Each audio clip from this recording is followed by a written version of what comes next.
Welcome, dear listener, to a tale of warmth and magic, of family and belonging, of a boy who would grow to become a keeper in more ways than one. As you settle into comfort, let your breathing slow and deepen. Tonight, we journey to a place where magic lives in every timber and stone, where love has been woven into the very foundations, where a sick son would one day stand as guardian of all that matters most. Let the story carry you gently into rest. In the softness of a March evening, as winter's last breath gave way to spring's tentative promise, Ronald Bilious Weasley came into the world. The Burrow, that remarkable, impossible house that defied both gravity and architectural logic, seemed to pulse with welcoming magic as Molly Weasley brought her sixth son into being. The ancient timbers creaked a lullaby. The enchanted clock in the kitchen, with its many hands pointing to various family members, sprouted a new golden hand, tiny and perfect, bearing Ron's name in elegant script that appeared as if written by an invisible quill.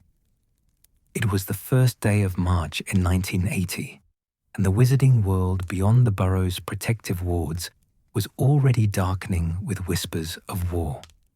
But inside those crooked walls, there was only light, candlelight and firelight, and the soft glow of a mother's love as she counted tiny fingers and toes, as she traced the shock of red hair that marked him unmistakably as a Weasley, as she whispered to him all the dreams she held for this newest life.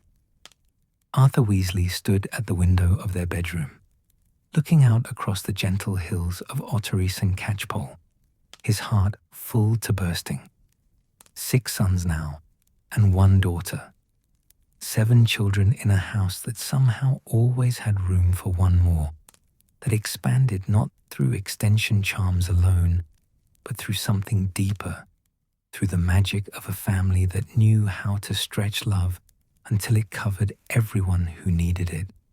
The Weasley line ran deep into magical history, though they had never been the sort to boast of it.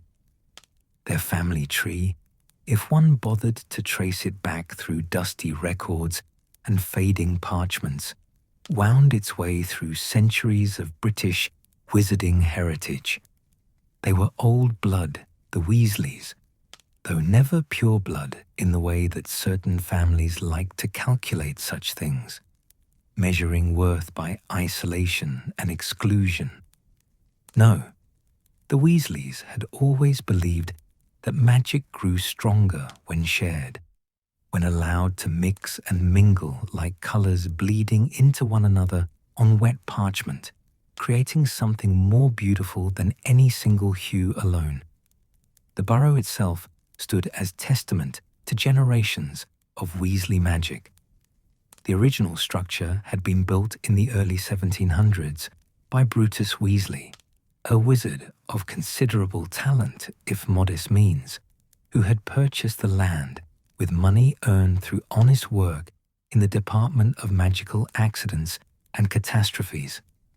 He had built the house small at first, just 3 rooms stacked vertically in a way that already hinted at the Weasley tendency toward unconventional architecture. But with each generation, the house had grown, not through careful planning or architectural consultation, but through need and love and magic applied in the moment. When Brutus's son Rufus married and had children, he added 2 more rooms, attached at angles that seemed to defy the laws of both magical and muggle physics. When Rufus's daughter Araminta needed a potions laboratory, she conjured a cellar that somehow existed in a space that logic said was already occupied by the sitting room above it. And so it had continued, each Weasley adding their own touch, their own need, their own magic to the structure. By the time Ron was born, the Burrow stood 6 stories tall in some places, 3 in others. with rooms that appeared and disappeared depending on the time of day or the phase of the moon, with staircases that led to different places on Tuesdays than they did on Saturdays, with a ghoul in the attic who had been there so long he was practically family. More than bricks and timber, though, the Burrow was built of enchantments, layers upon layers of protective spells woven so tightly that they had become part of the house's essential nature. There were wards against dark magic, of course, renewed and strengthened by each generation. But there were softer magics too, spells that kept the fire always warm, but never dangerous to curious children, enchantments that made the kitchen always smell of something delicious baking, charms that ensured no one could ever truly get lost within the Burrow's confusing layout, that everyone would always find their way home. These protections had been laid down slowly, lovingly, each Weasley parent adding their own contribution to the magical tapestry. And now they hummed quietly around baby Ron, a symphony of safety and love that he could not yet understand, but that would shape every day of his childhood. Ron grew in noise and warmth and constant motion. The Burrow was never quiet. It couldn't be. Not with 7 children. Not with Arthur's enchanted Muggle artifacts occasionally backfiring in the shed. Not with Molly's wireless playing in the kitchen while she cooked meals that somehow fed multitudes from what seemed like impossibly little. His earliest memories would be fragments, like pieces of colored glass catching light. Bill's patient voice explaining something complex in simple terms, Charlie showing him a picture of a dragon with scales that seemed to shimmer on the page, Percy reading aloud from a history book in that serious way he had, Fred and George's laughter echoing through the house like music, Ginny's small hand reaching for his when she was born and he was no longer the baby. There was always hand-me-down everything. Robes that had been Bill's, then Charlie's, then Percy's, patched and repatched, until the original fabric was more memory than material. Toys that had been loved by so many children before him that their enchantments had worn smooth and gentle. A room shared with Fred and George, where he learned to sleep through their whispered plotting, where he absorbed their creativity and mischief, even as he developed his own quieter, more grounded approach to the world. Money was always tight. Ron understood this before he had words for it, understood it in the way children do, through overheard conversations and careful calculations, and the particular brightness in his mother's eyes when she transfigured old robes into new ones, making magic do what gold could not. But there was richness everywhere. In the garden that grew vegetables and gnomes in equal measure, in the pond where they could swim on hot summer days, in the orchard where they could climb trees and pick apples, in the love that filled every crooked corner of their impossible house. Ron's first magic happened on a quiet afternoon in August, when he was just shy of 3 years old. He had been playing in the garden, watching Fred and George attempt to teach a garden gnome to dance, when he noticed a beetle on a flower. It was an ordinary beetle, brown and shiny, but in that moment, it seemed impossibly beautiful to him, and he wanted to show it to his mother. He reached out his hand, and the beetle simply floated up into his palm, as natural as breathing. He didn't understand what he'd done, didn't recognize it as magic yet. He simply carried the beetle inside on his outstretched hand, marveling that it stayed there so perfectly still, and presented it to Molly like a treasure. His mother had looked up from the cauldron where she was preparing dinner, had seen her youngest son glowing with pride and unconscious magic, and had felt her heart squeeze with joy and a touch of melancholy. Another magical child, another soul who would go off to Hogwarts someday, another bird who would eventually need to leave the nest. But that was years away yet. For now, there was childhood, sweet and slow despite its noise and chaos. Ron learned the rhythms of the Burrow like learning a song. He learned that the third step on the main staircase creaked in a way that would alert his mother if he tried to sneak down for biscuits after bedtime. He learned that the sitting room fire understood moods, burning blue when someone was sad, gold when there was laughter, silver white during thunderstorms. He learned which garden gnomes were relatively harmless and which ones would bite. He learned the deeper magics too, though he didn't have names for them yet.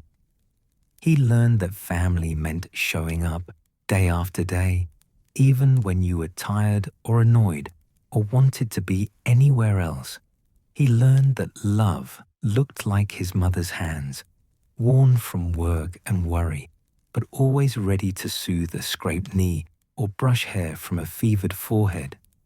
He learned that strength came in different forms, in his father's quiet integrity, in Bill's natural leadership, in Charlie's fearless passion, in Percy's determination, in the twins' unshakable bond with each other.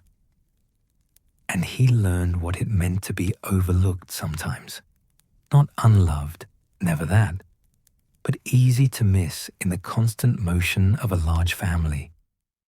He was not the firstborn like Bill, carrying the weight and privilege of that position.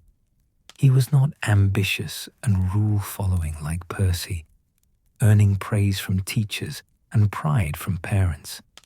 He was not spectacularly talented at something specific like Charlie with his dragons. He was not clever and inventive like the twins, always creating something new and dazzling. He was just Ron, the sixth son, the one with hand-me-down everything, the one who was good at chess, but not much else that seemed to matter, the one who loved his family fiercely but sometimes felt like an afterthought in the grand story of Weasley children.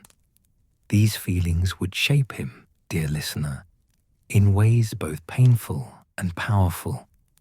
They would make him doubt himself, yes, but they would also make him loyal beyond measure, grateful for friendship, ready to fight for those who saw him when others looked past him. As Ron grew from toddler to child, the Burrow grew with him. Or perhaps he grew into it, learning its secrets and rhythms. He discovered that if you stood in just the right spot in the kitchen at sunset, you could see through a gap in the enchantments to a memory of the kitchen as it had been 100 years before. He learned that the ghoul in the attic was actually quite friendly if you brought it bits of broken quills to add to its collection. He found the hidden compartment in the sitting room wall where generations of Weasley children had tucked away small treasures. The Burrow's protective enchantments wrapped around him like invisible arms. The house knew him, recognized him as one of its own. When he had nightmares, the floorboards would creak a comforting rhythm. When he was ill, his room would stay precisely the right temperature without anyone adjusting it. When he felt lost or alone, he would somehow always find himself in the kitchen, where his mother was invariably doing something that required an extra pair of hands that made him feel needed and seen. By the time Ron was 7, Bill had already left for Hogwarts, and the house felt his absence like a missing tooth. You couldn't help but notice the gap. Charlie followed soon after, then Percy, Each departure created a small wound that healed slowly, the family adjusting and rebalancing around the empty spaces. But it also meant that Ron, for the first time, had a little more room to breathe. With his older brothers gone, he could be something more than just the youngest son, the caboose, the afterthought. He helped his father in the shed, learning about Muggle artifacts with genuine fascination. He played chess with anyone who would sit across from him, developing a strategic mind that would serve him in ways he couldn't yet imagine. He looked after Ginny, developing a protective instinct that would never quite leave him. And at night, lying in his bed in the room that felt too big with Fred and George off causing trouble elsewhere in the house, Ron would listen to the Burrow settling around him, its creaks and sighs, its gentle magical hum. He didn't know yet that he was learning the house's language, that he was developing a connection to these enchantments that went deeper than even his parents realized. He didn't know that someday he would need to understand this magic intimately, that he would need to stand as keeper, not just of a Quidditch goal, but of this house, this family, this love made manifest in wood and stone and spell. For now, he was simply a boy growing up in a house that loved him, in a family that needed him more than they knew, in a world of magic that was preparing him for a destiny he couldn't yet see. The September morning when Ron left for Hogwarts for the first time carried the peculiar quality of a dream, golden and hazy, filled with equal parts excitement and terror. He was 11 years old, standing on platform 9 3/4, with a trunk that had belonged to Bill, then Charlie, then Percy, its corners worn smooth by years of magical transit. The Hogwarts Express gleamed red in the morning light, steam curling from its chimney like dragon's breath, and Ron felt his heart beating so hard he was certain everyone around him could hear it. His mother fussed over him, checking his robes, his wand, his pockets, her eyes bright with unshed tears. This was her 6th child boarding this train, and yet the leaving never seemed to get easier. Arthur stood beside her, one hand on her shoulder, smiling at Ron with that gentle pride that made Ron's throat tight. Fred and George had already disappeared into the crowd, probably planning some elaborate prank. Percy had rushed off to the prefect's carriage with barely a backward glance, and Ron stood there, suddenly alone in the midst of the crowd, feeling very small and very uncertain. And then, dear listener, came one of those moments that would change everything. "Excuse me, do you know how to get onto the platform?" Ron turned to see a boy with black hair and the most extraordinary green eyes he had ever seen, standing beside a woman who was clearly Muggle-born from her uncertainty about the magical barrier. The boy looked lost, a little overwhelmed, and something in Ron's chest loosened. Here was someone who needed help, who was more nervous than even he was. What Ron didn't know yet was that this boy was Harry Potter. What he couldn't have guessed was that this chance meeting would define the rest of his life. The train journey north passed in a blur of chocolate frogs and Bertie Bott's every flavor beans, of Ron telling Harry about the wizarding world and Harry listening with such genuine interest that Ron felt, perhaps for the first time, like someone worth listening to. They talked about Quidditch and families and magic. And when a girl with bushy brown hair and an imperious manner appeared in their compartment looking for a toad, Ron felt the first stirrings of a friendship that would become legendary. Though he didn't much like Hermione Granger at first, if he was honest. She seemed to know everything, to have memorized half their textbooks already, and she looked at him with an expression that suggested she found him somewhat wanting. It stung, that look, more than he wanted to admit. The sorting ceremony that evening was held in the Great Hall, and Ron had never seen anything so magnificent. Candles floated in mid-air like stars fallen to earth. The ceiling reflected the night sky, clouds drifting across an impossible indoors cosmos. 4 long tables stretched the length of the hall, filled with students whose faces glowed in the candlelight like flowers turning toward the sun. When Professor McGonagall called Weasley Ron, he walked to the stool on legs that felt made of water. The sorting hat settled onto his head, heavy and warm and smelling of old parchment and older magic. "Ah," said the hat in his ear, its voice dry and thoughtful. "Another Weasley. I know just where to put you." "Gryffindor," it shouted to the hall, and Ron felt relief wash through him like warm honey. Of course Gryffindor. Every Weasley went to Gryffindor.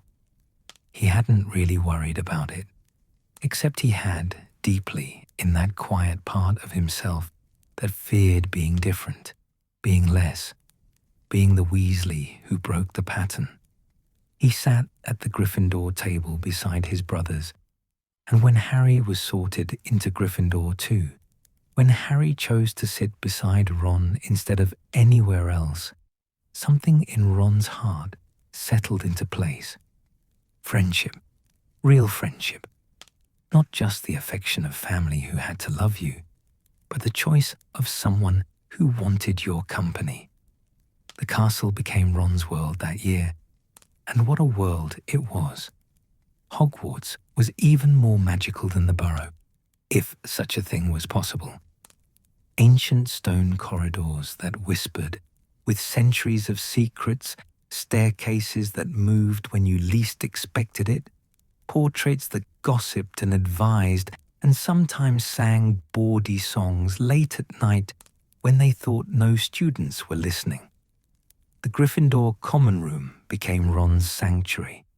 It was warm and red and gold, with squashy armchairs clustered around a fire that never quite went out, with windows that looked out over the grounds, with a notice board perpetually covered in announcements about Quidditch tryouts and club meetings and warnings about various forbidden corridors. Ron shared a dormitory with Harry, with Neville Longbottom, who seemed perpetually anxious, with Seamus Finnegan, who had a talent for accidentally setting things on fire, with Dean Thomas, who could draw anything perfectly. They became a small family within the larger family of Gryffindor, though it was with Harry that Ron formed his deepest bond. Classes were a mixture of wonder and frustration.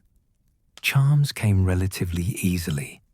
Professor Flitwick's enthusiastic teaching style made even the most complex wand movements seem manageable. Transfiguration was harder, requiring a precision that Ron sometimes lacked, though he respected Professor McGonagall's stern fairness too much to slack off completely. Potions, though. Potions with Professor Snape was an exercise in humiliation. The potions master seemed to take particular pleasure in pointing out every mistake Ron made, in comparing him unfavorably to Hermione Granger, in making him feel small and stupid and useless.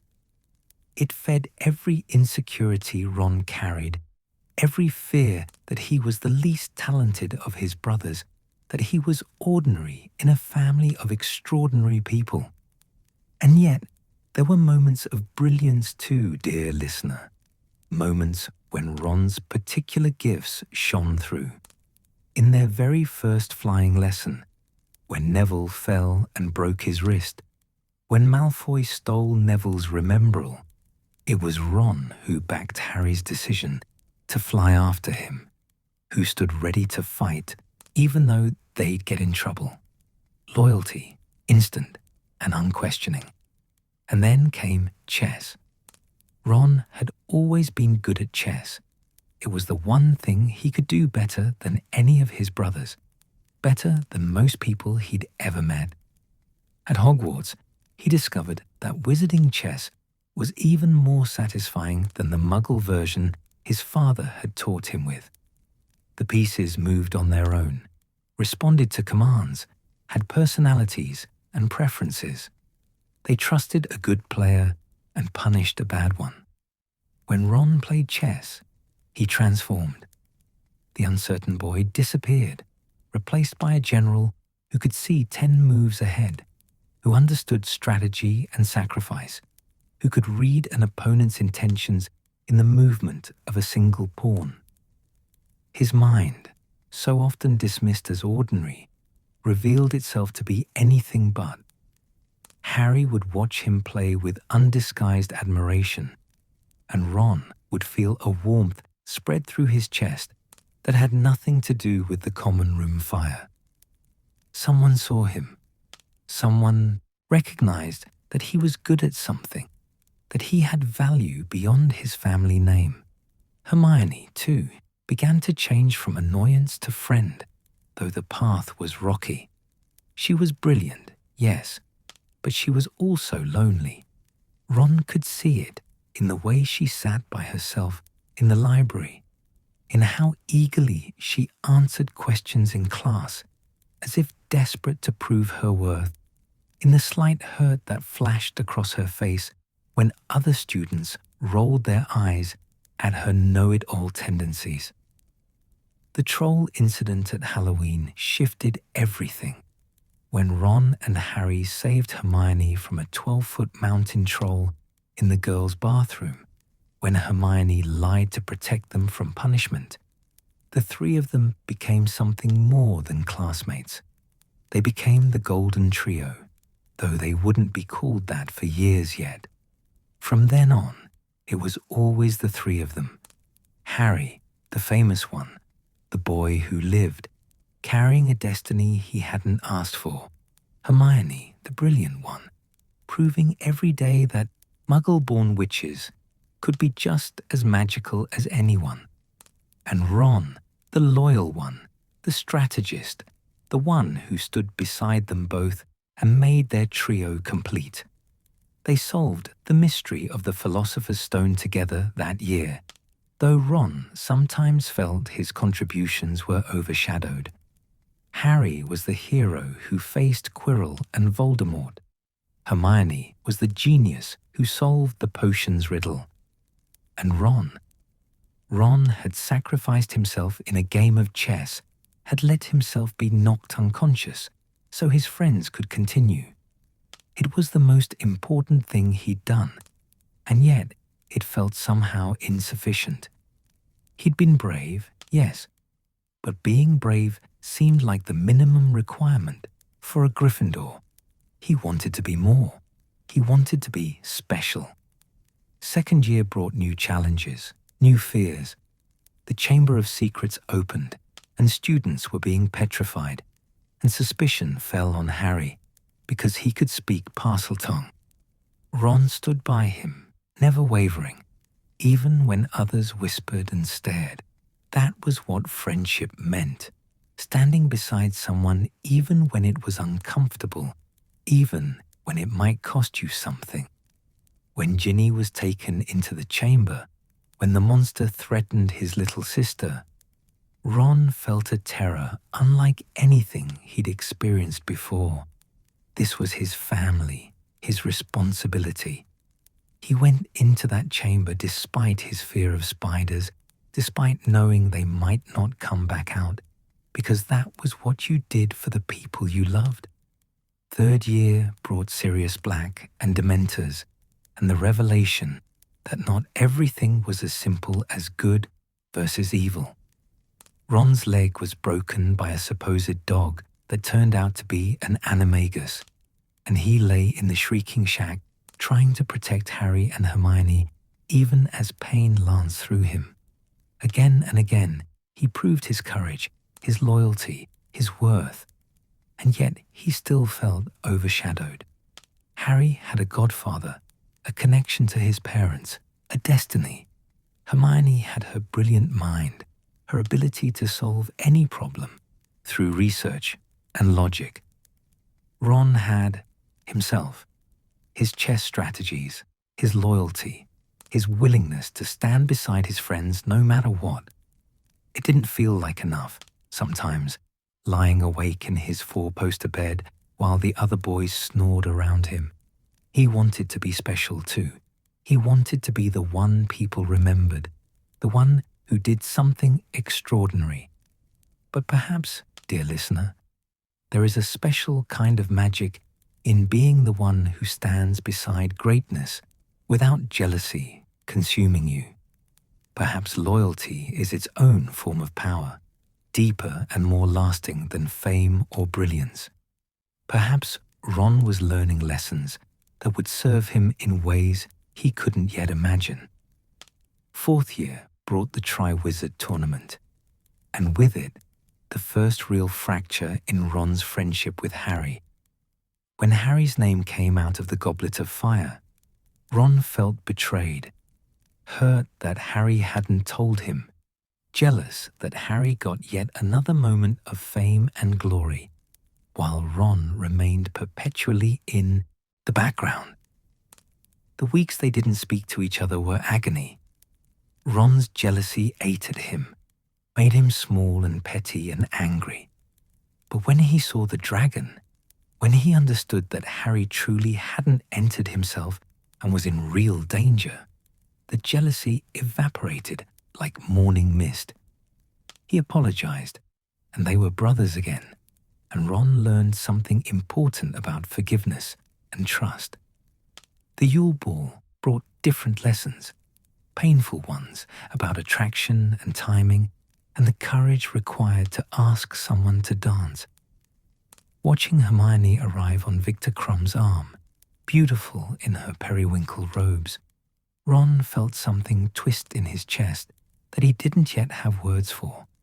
He was cruel to her that night, and he regretted it immediately. But pride kept him from apologizing properly. Growing up, dear listener, is rarely comfortable. It happens in fits and starts, in moments of clarity followed by spectacular mistakes. Ron was growing, learning, becoming someone more than the sixth Weasley son, even if he couldn't quite see it yet. By fifth year, the world was darkening again. Voldemort had returned, the Ministry was in denial, and Harry was shouldering burdens that no 15-year-old should have to carry. Ron stood beside him, joined Dumbledore's army, learned to duel properly, prepared for a war he hoped would never come. And then came the Department of Mysteries, and Ron learned what real battle felt like. Spells flying past his head, Death Eaters laughing as they toyed with children, his friends falling one by one. Ron was hit with a curse that made him act strangely, and even through the confusion, he tried to fight, tried to protect, tried to be useful. They survived, but barely. And Ron understood then that this was real, that people he loved could die, that standing beside Harry meant standing in the path of darkness itself. But he never wavered. He never stepped back, because that was who Ron Weasley was becoming, the boy who stood beside his friends no matter the cost. 6th year arrived with the weight of war pressing down on everything, turning even the golden autumn light at Hogwarts into something fragile and precious. Ron was 16 now, taller than his father. His voice finally settled into its adult register, his shoulders broadening with the promise of the man he would become. But inside, dear listener, he still carried all the uncertainties of the boy who had boarded the Hogwarts Express 5 years earlier, the boy who wondered if he would ever be enough, The year brought unexpected triumph in the form of Quidditch. Ron had tried out for keeper in his 5th year and made the team, but it was this year that he truly found his place on the pitch. There was something about defending those 3 golden hoops, about reading the opposing chaser's intentions, about positioning himself perfectly to block shots that felt right to him in a way few things ever had. It required strategy, like chess. It required quick thinking and courage. And when he was flying, when he was stretched across the goal hoops with the wind in his hair and the crowd roaring below, Ron felt like he mattered, like he was good at something that people could see and appreciate. But confidence, he discovered, was a fragile thing. When people whispered that he'd only made the team because he was Harry Potter's best friend, when Slytherins sang cruel songs about him being their king in a mocking tone, every old insecurity came rushing back. He began to doubt himself, to second-guess every move, and his performance suffered. And then came Hermione's solution, or what Ron thought was Hermione's solution. She pretended to slip him Felix Felicis, liquid luck, before a crucial match. Ron drank what he believed was the potion and played brilliantly, soaring through the air with absolute confidence, blocking every shot with ease. Gryffindor won spectacularly. Only afterward did Hermione reveal the truth. It had been pumpkin juice all along. The luck, the skill, the brilliance had all been Ron's own. He had simply needed to believe in himself enough to let it show. It was a lesson that should have settled deep into his bones. But confidence is not built in a single moment, dear listener. It requires repeated proof, constant reinforcement, especially for a heart as scarred by insecurity as Ron's. His relationship with Hermione grew more complicated that year, tangled up in jealousy and longing, and neither of them knowing quite how to navigate the space between friendship and something more. When Hermione went to Slughorn's party with Cormac McLaggen to make Ron jealous, when Ron started dating Lavender Brown in retaliation, they hurt each other in the way that only people who care deeply can. Lavender was nice enough, but she wasn't what Ron wanted. She was clingy and called him 1-1, and seemed to like the idea of dating Ron Weasley, Harry Potter's best friend, more than she liked Ron himself. He felt trapped by his own choices, too cowardly to end it cleanly, too miserable to continue genuinely. And then came the poisoning. On his 17th birthday, Ron drank poisoned mead meant for Dumbledore, and for several terrifying moments he teetered on the edge between life and death. His body convulsed, foam flecked his lips, and Harry's desperate voice calling for help seemed to come from very far away. In that space between consciousness and darkness, Ron thought about his family, about his friends, about all the things he'd never said to the people he loved. He survived because Harry acted quickly, because a bezoar extracted from a potion stores the previous year counteracted the poison, because it wasn't yet his time to leave this world. When he woke in the hospital wing, the first word he spoke was Hermione's name. And she was there, had barely left his bedside, her eyes red from crying, her hand clutching his, as if she could anchor him to life through sheer force of will. Lavender had visited, too, but seeing Hermione there, seeing the depth of feeling in her tear-stained face, had made something clear. The relationship with Lavender ended messily, painfully, but necessarily. The year ended in tragedy. Dumbledore died, killed by Snape on the astronomy tower, while Harry watched helplessly below. The funeral was held beside the lake, and Ron stood with his family and friends as the greatest wizard of the age was laid to rest. The white tomb gleamed in the sunlight, and Ron felt childhood slip away entirely, felt the last vestiges of safety and certainty crumble like sand. War was coming. They all knew it now.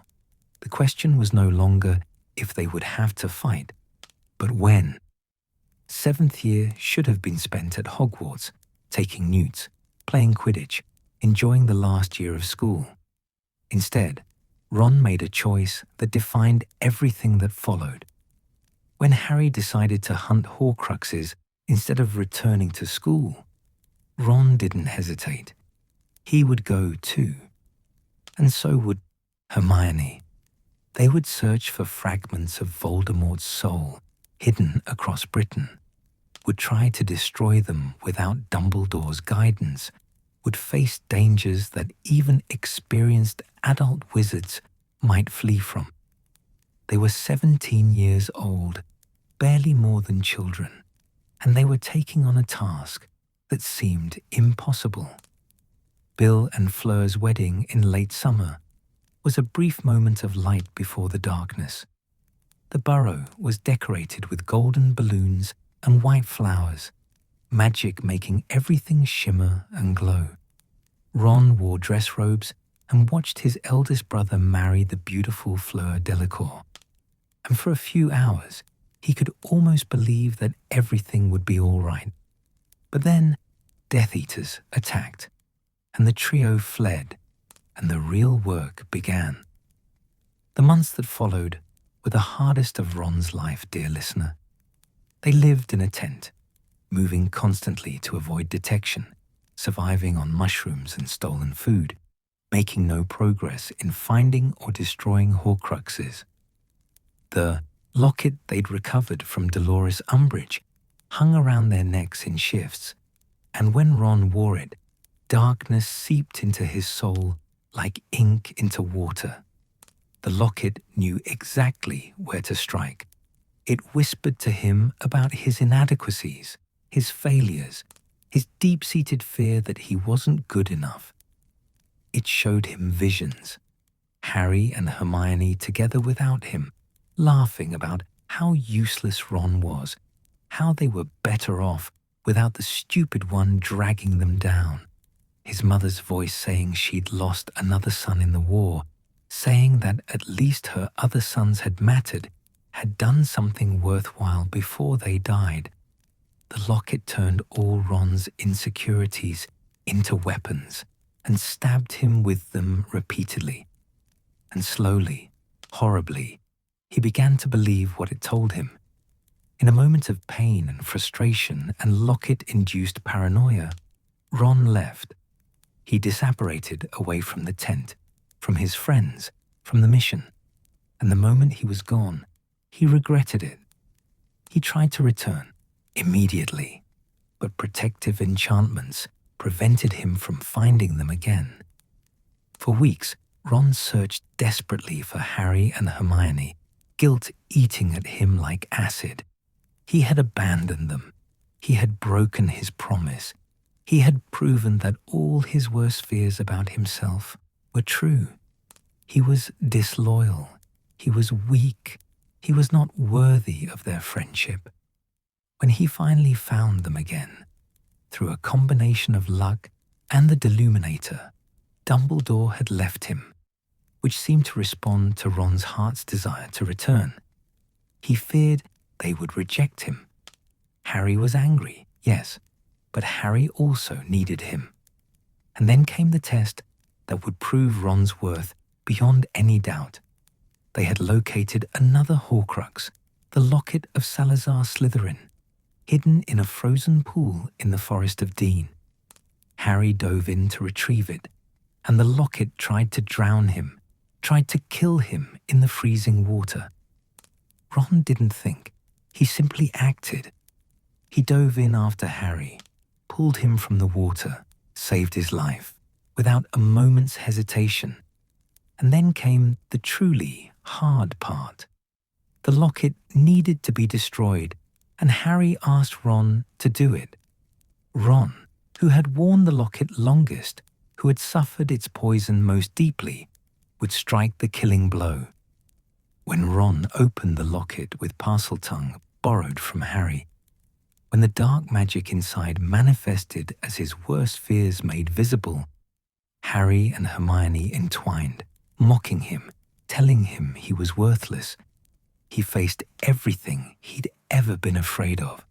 The figures rising from the locket told him he was the least loved, the least talented, the one who would always be overshadowed. But Ron raised the sword of Gryffindor, and with a cry that came from the deepest part of his soul, he destroyed the Horcrux. He stabbed through the vision of his inadequacy, through the manifestation of his fears, and shattered the dark magic into nothing. In that moment, dear listener, Ron proved something crucial. Courage is not the absence of fear. It is action, despite fear. Bravery is not never doubting yourself. It is choosing to act even when doubt whispers in your ear. Ron had faced his demons and won. Harry forgave him immediately, completely. Hermione took longer, her hurt deeper because her feelings ran deeper, but eventually she too forgave. And the trio was whole again, stronger for having broken and been repaired. They broke into Gringotts, rode a dragon to freedom, discovered and destroyed another Horcrux.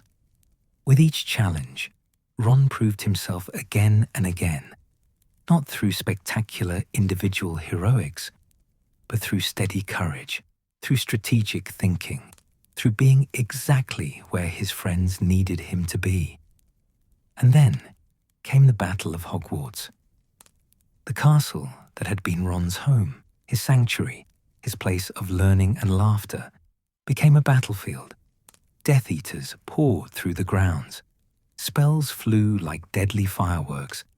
People Ron had known his entire life fell and didn't rise again. Fred died, and Ron's world shattered. His brother, his twin's other half, the one who had filled the burrow with laughter and light and mischief, gone in an explosion of stone and dark magic. Ron held Fred's body and felt something break inside himself that he knew would never fully heal. But there was no time to grieve properly. The battle raged on. Voldemort's forces pressed their advantage, and Ron fought through his tears, fought with a fury born of loss, fought to protect everyone he had left. In the Chamber of Secrets, of all places, Ron returned with Hermione to retrieve basilisk fangs to destroy Horcruxes. And there, in that dark and ancient place, with danger all around them and death waiting at every turn, Hermione kissed him. Finally, after years of dancing around each other, of hurting and healing, of friendship deepening into love, they came together in the midst of war. The kiss was brief, desperate, perfect. It tasted of stone dust and fear and hope all mingled together. And then they ran back to the battle, hand in hand, ready to face whatever came next together. Ron fought beside Harry in the final confrontation, stood ready to die if necessary, watched as Voldemort fell, and the war finally ended. The sun rose over Hogwarts, over the bodies of the fallen, over survivors who could barely believe they had survived.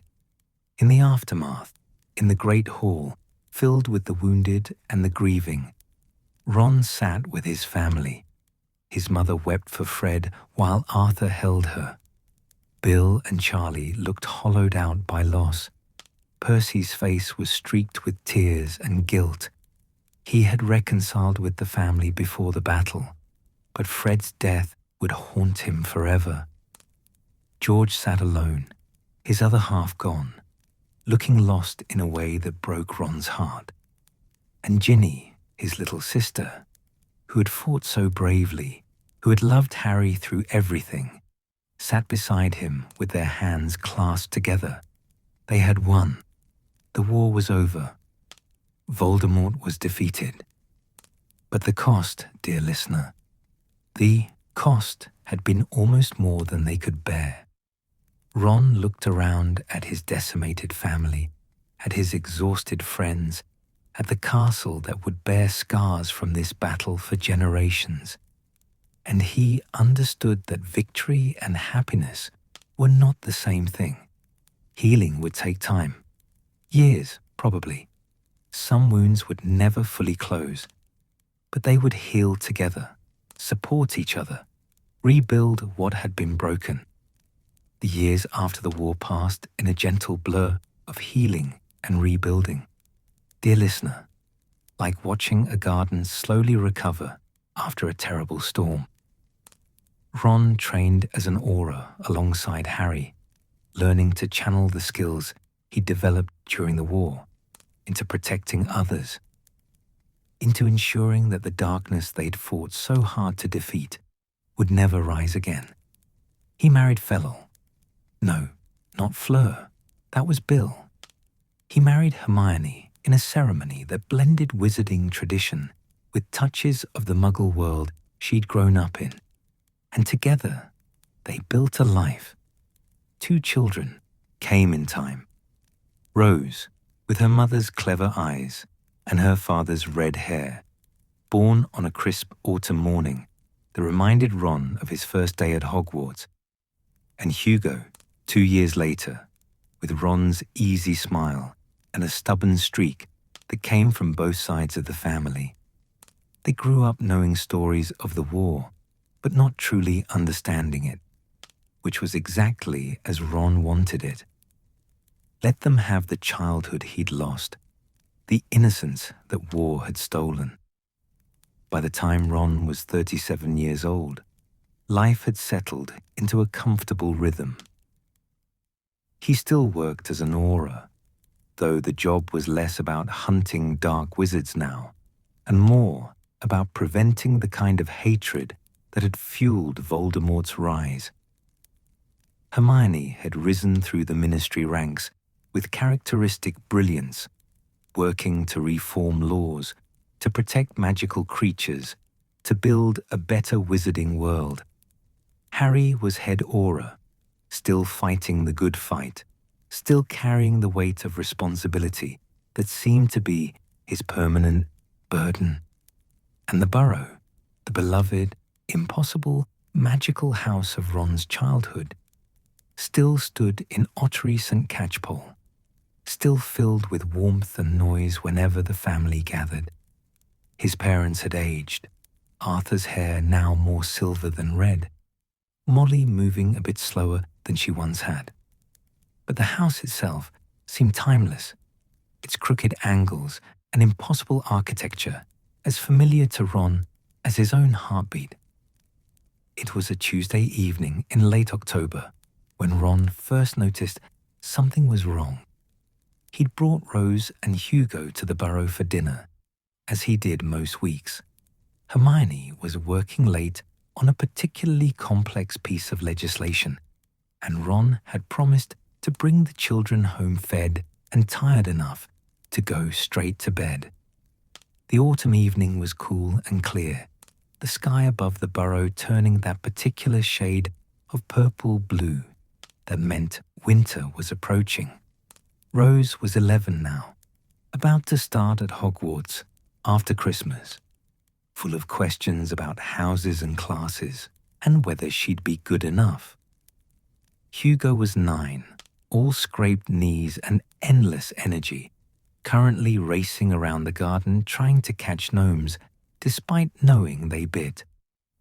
Ron stood in the kitchen doorway, watching his mother prepare dinner with the ease of decades of practice.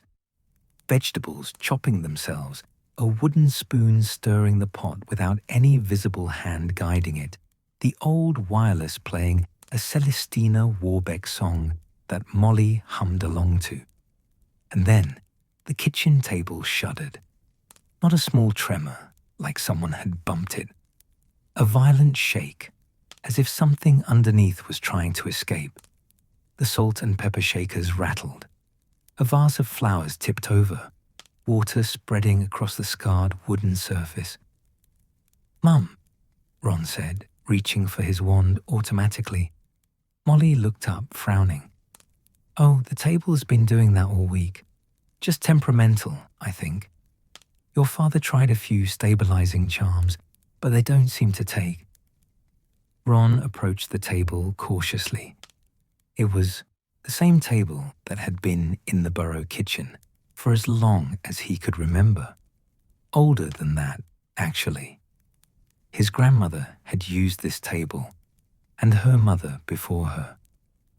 The wood was worn smooth by generations of Weasley hands, marked with stains from spilled potions and burned by cauldrons set down too hot and carved with initials from bored children. He placed his hand on the surface, and the table shuddered again, more violently. Ron jerked his hand back. "How long has this been happening?" he asked, his aura instincts beginning to tingle with unease.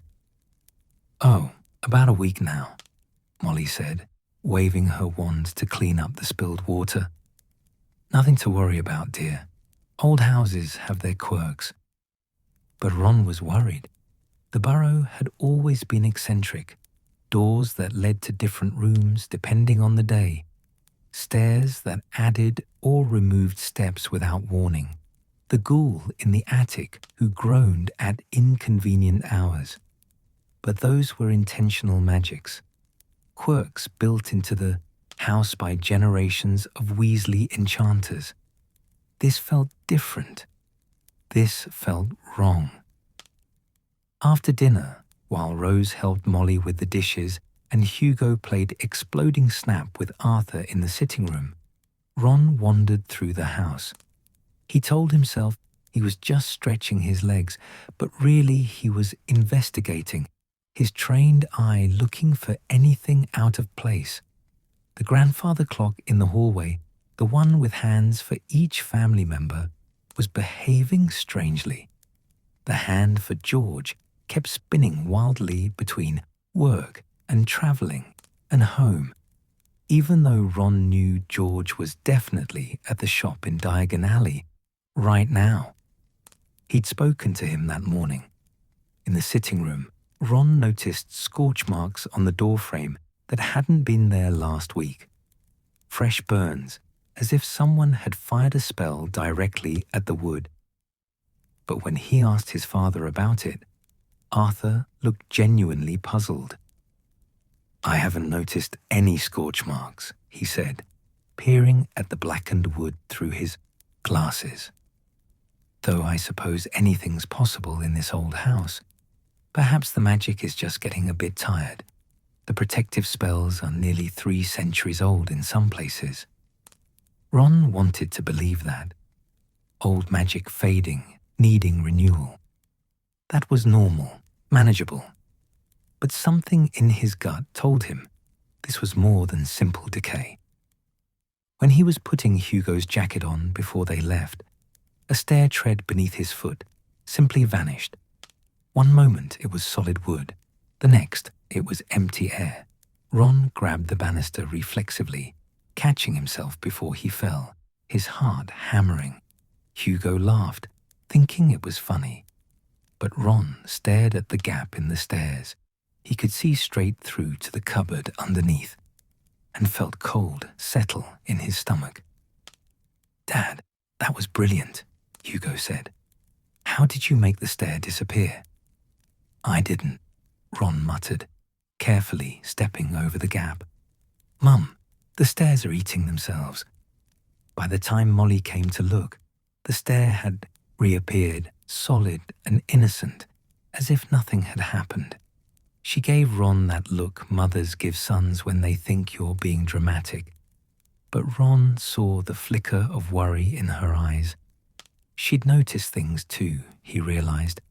She just didn't want to admit something might be seriously wrong with the house she'd lived in for over 40 years. Ron took the children home, but his mind stayed at the Burrow. That night, lying beside Hermione in their comfortable bed in their neat London home, he told her about the shaking table, the disappearing stair, the scorch marks, the malfunctioning clock. Hermione listened with that focused attention she gave to problems that interested her, her fingers already twitching as if reaching for a book to research the issue. The Burrow's enchantments are layered over centuries, she said thoughtfully. Your family has been adding protective spells and household charms to that house for generations. It's possible they're starting to conflict with each other or that the foundation spells are degrading. Can that happen? Ron asked. Can a house just fall apart magically? In theory, yes. Though usually there are warning signs long before it becomes dangerous. Have your parents noticed anything else unusual? Ron thought about his mother's casual dismissal of the table's behavior, his father's failure to even see the scorch marks. I don't think they're paying attention. Or maybe they don't want to see it. Well, Hermione said practically, you should investigate properly, document what's happening, check the house's magical signature for inconsistencies. And Ron, she placed her hand over his. If this is serious, if the Burrow's protections are failing, your family needs to know. That house has kept Weasleys safe for 300 years. If something's wrong with it. She didn't need to finish the sentence. Ron understood. The Burrow wasn't just a house.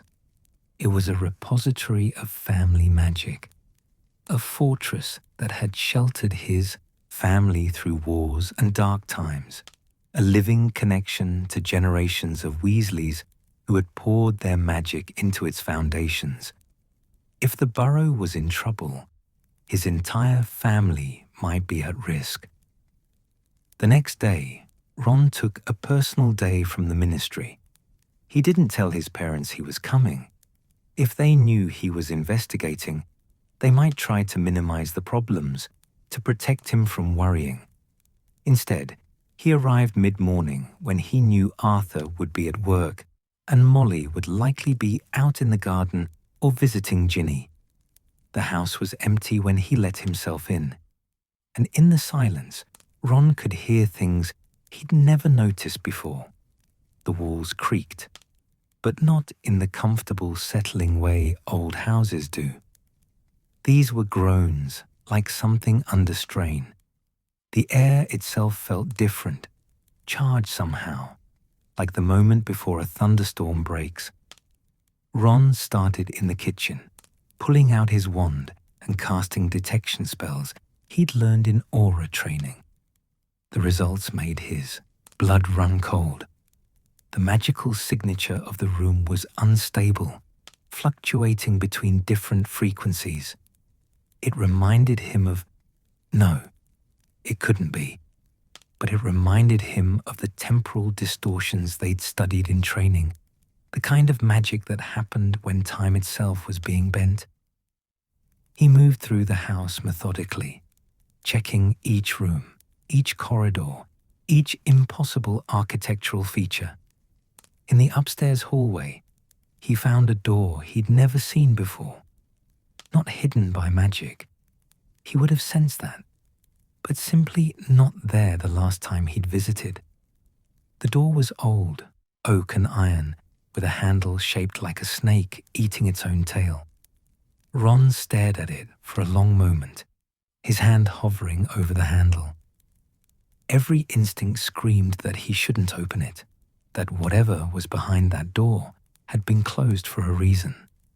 But he was an aura, and this was his family home. He opened the door.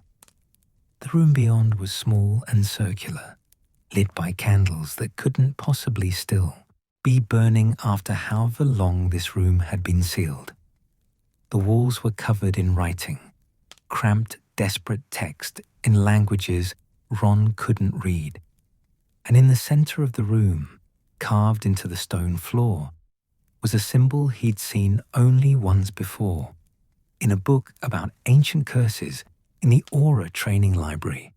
It was a curse mark, specifically a generational curse, the kind that awakened at intervals to punish the descendants of whoever had first earned it. Ron's hand shook as he pulled out his wand to photograph the symbol, to capture the writing on the walls. He needed Hermione. He needed Harry. He needed help understanding what he was looking at, because unless he was very much mistaken, someone in his family's past had done something terrible enough to curse their bloodline, and that curse, dormant for who knew how long, was waking up. The burrow shuddered around him, and for just a moment, Ron could have sworn he heard voices, whispering, laughing, crying, echoing from the walls themselves. Voices of Weasley's long dead, perhaps, or voices of something else entirely, something that had been sleeping in the foundations of his family home and was now stirring awake. Ron backed out of the room carefully, closed the door, and marked its location with a tracking charm only he would be able to see. His heart was racing, his mouth dry with fear. The burrow, his home, his sanctuary, the place where he'd always felt safest in the world, was under attack from within, from a curse that had been waiting, patient and malevolent, for its time to rise again. And Ron understood with absolute certainty that he was the one who would have to stop it. Not Harry, for once. Not Hermione with her books and brilliance. This was his family, his home, his responsibility. He was the keeper, and he would protect what was his. As you drift towards sleep now, dear listener, let yourself rest in the knowledge that even in the face of fear, even when discovering that safety is an illusion, courage remains. Ron had faced darkness before and survived. He would face it again, sleep and dream of crooked houses full of love, of mysteries waiting to unfold, of a man ready to protect everything that matters. The photograph of the curse mark glowed faintly on Hermione's desk, its angular lines seeming to shift and writhe even in the still image. Ron sat across from her in their study at home, watching as she flipped through book after book, her brow furrowed in concentration. It was late, past midnight, and Rose and Hugo had been asleep for hours, but neither Ron nor Hermione had even considered going to bed. "This is old magic," Hermione murmured, not looking up from a particularly ancient tome written in what appeared to be Old English mixed with runic symbols. Really old, pre-statute of secrecy certainly, possibly medieval. Ron's leg bounced with nervous energy. "Can you tell what it does? What it's meant to punish?" Hermione was quiet for a long moment, her finger tracing the text. When she finally looked up, her expression was grave. "It's a land curse, Ron. Someone in your family's distant past made a binding agreement, probably magical, possibly with something non-human, and then broke it. The curse was placed on the land itself, not on a person. It activates once every century, give or take, and each time it grows stronger, unless it's properly appeased or broken." "What does it do?" Ron asked, though part of him didn't want to know. "It tears apart the protections on the land. All those layers of defensive spells and household enchantments your family has built up over 3 centuries. The curse specifically targets them, unravels them, turns them against the people they were meant to protect. The furniture rebellions, the disappearing stairs, the temporal distortions, those are just the beginning, Ron. If it's not stopped, it will destroy the burrow completely. and anyone inside when it reaches full strength. She didn't finish, but she didn't need to. Ron understood. His family home, the place that had sheltered Weasleys for generations, would become a death trap. "How do we stop it?" he asked, his voice steadier than he felt. "We need to understand the original transgression. What was promised and broken? Who placed the curse, and why? Without that knowledge, we're fighting blind." Hermione closed the book gently, her hand resting on its worn cover. "Ron, you need to research your family history. Really research it. Go back centuries. Find out what happened." The next morning, Ron went to see his father. Arthur was in his shed behind the Burrow, tinkering with what appeared to be a muggle vacuum cleaner that he'd enchanted to sing show tunes. He looked up as Ron entered, his face lighting up with pleasure before noticing Ron's serious expression. "Dad," Ron said, closing the shed door behind him, "I need to talk to you about the house, about our family history." Arthur's smile faded. He sat down, his wand, and gave Ron his full attention, something Arthur Weasley did when he sensed real trouble. Ron explained everything he'd discovered, the curse mark, Hermione's research, the danger the family was in. As he spoke, he watched his father's face cycle through disbelief, concern, and finally a kind of resigned sadness. "I'd hoped we had more time," Arthur said quietly. "My father told me stories, you know, about the house acting strangely when he was a boy. Doors that wouldn't open, windows that showed visions of the past, furniture that moved on its own. It lasted about a year," he said, and then stopped as suddenly as it started. He thought it was just old magic settling. It was the last cycle of the curse, Ron realized. 100 years ago, give or take. Arthur nodded slowly. "We have family records, journals, letters, documents going back to when the first Weasley built this house. They're in the attic, in a trunk that's been passed down through generations. I've never looked through them properly. Always meant to, but..." He shrugged helplessly. "Life gets busy, and perhaps I didn't want to know what they might contain."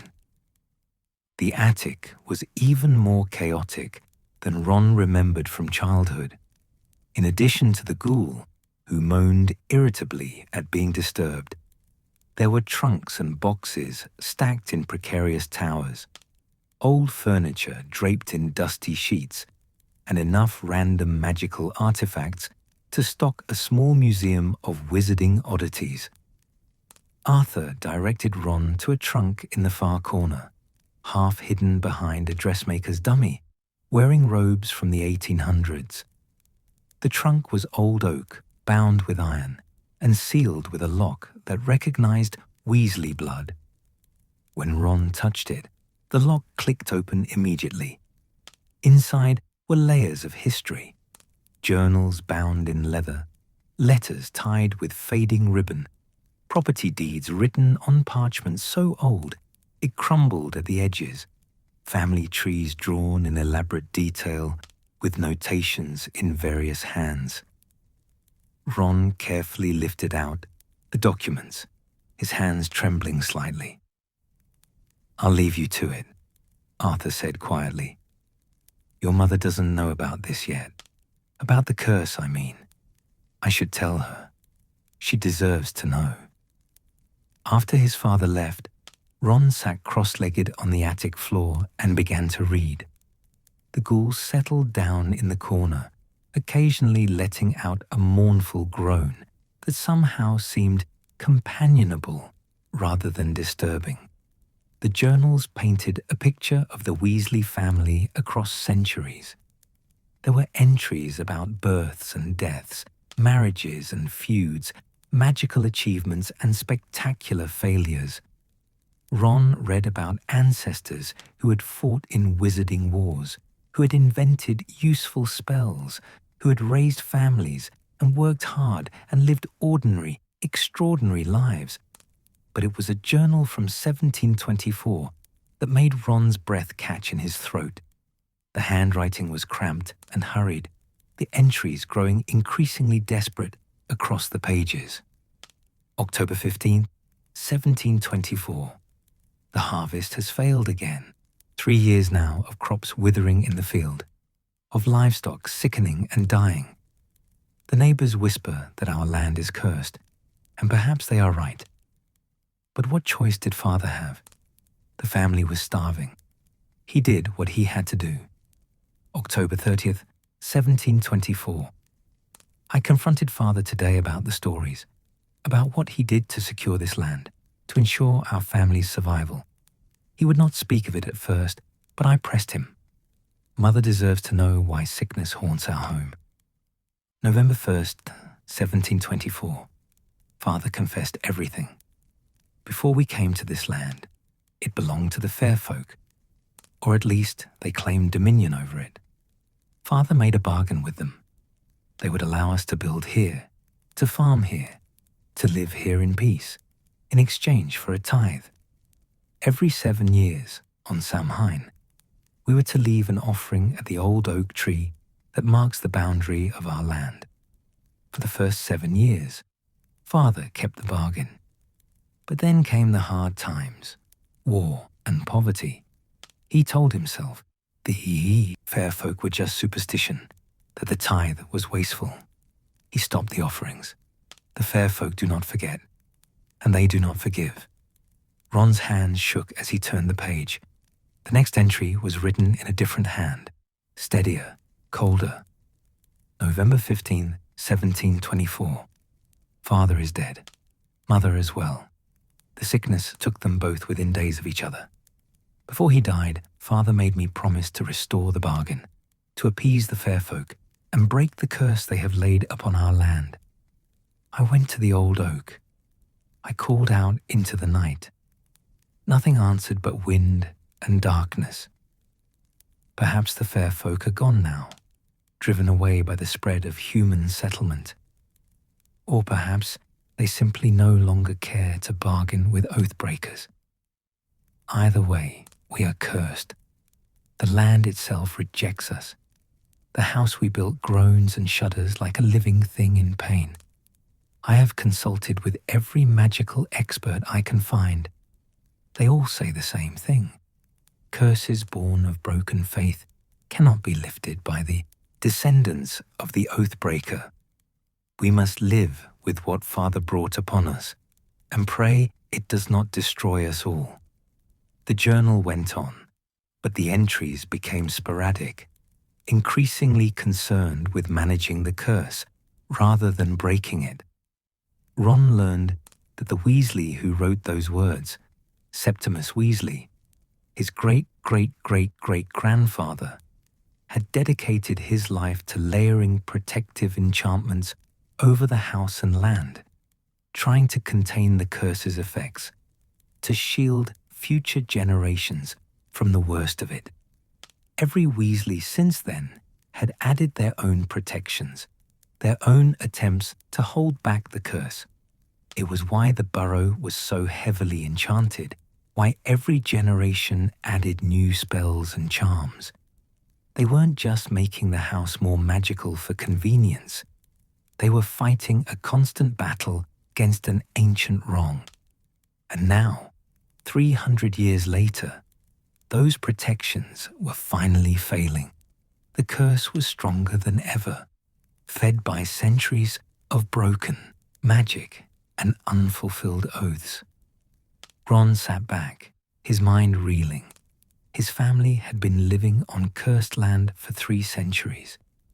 Every Weasley who had ever called the Burrow home had been living under this shadow, whether they fully understood it or not. But understanding the curse was only the first step. Ron still needed to figure out how to break it. He spent the next 3 days reading through every document in that trunk, taking notes, building a timeline. Hermione joined him on the second day, bringing her own research and a determination that matched his own. Harry came too, offering support even though he was juggling his own responsibilities as head aura. What they discovered was both illuminating and terrifying. The curse operated on a 100-year cycle, as Hermione had suspected. Each time it activated, it grew stronger, fed by the accumulated weight of the broken oath. The enchantments the Weasleys had layered onto the house had helped. They'd prevented the curse from destroying the family entirely. But they'd also delayed the inevitable reckoning. It's like putting a bandage on a wound that needs surgery, Hermione explained, her finger tracing a passage in one of the journals. Each generation patched the problem, contained it, pushed it into the future. But the underlying curse never went away. And now it's reached a critical mass. The protective enchantments aren't just failing. They're being actively corrupted by the curse, turned into weapons against the family. So what do we do? Ron asked, though he was beginning to suspect he already knew the answer. We go to the fair folk, Harry said quietly. We try to restore the bargain, or make a new one, or somehow convince them to lift the curse. Ron nodded slowly. That was what he'd been thinking too. But dealing with the fair folk, the fae, the cedar, whatever you wanted to call them, was notoriously dangerous. They didn't think like humans. They didn't operate by human morality. And they really, really didn't like it when mortals broke promises. That night, Ron stood in the Burrow's garden, looking up at the crooked, impossible house he'd always loved. Lights glowed in various windows, his parents moving about in the kitchen, probably preparing dinner. The house looked peaceful, beloved, safe. But Ron knew the truth now. He knew about the rot at its foundation, the curse working tirelessly to tear it all apart. And then, as he watched, something extraordinary happened. The air around him seemed to shimmer, and suddenly Ron could see other figures in the garden, translucent, ghostly, but present. Weasleys from the past, he realized. Septimus, who had first tried to contain the curse. Brutus, who had built the original house. Others whose names he didn't know, but whose red hair and familiar features marked them as family. They weren't speaking, but Ron could sense their presence, could feel their attention focused on him. It was as if the curse's increasing power was thinning the barriers between past and present, allowing these ancestral spirits to reach across time.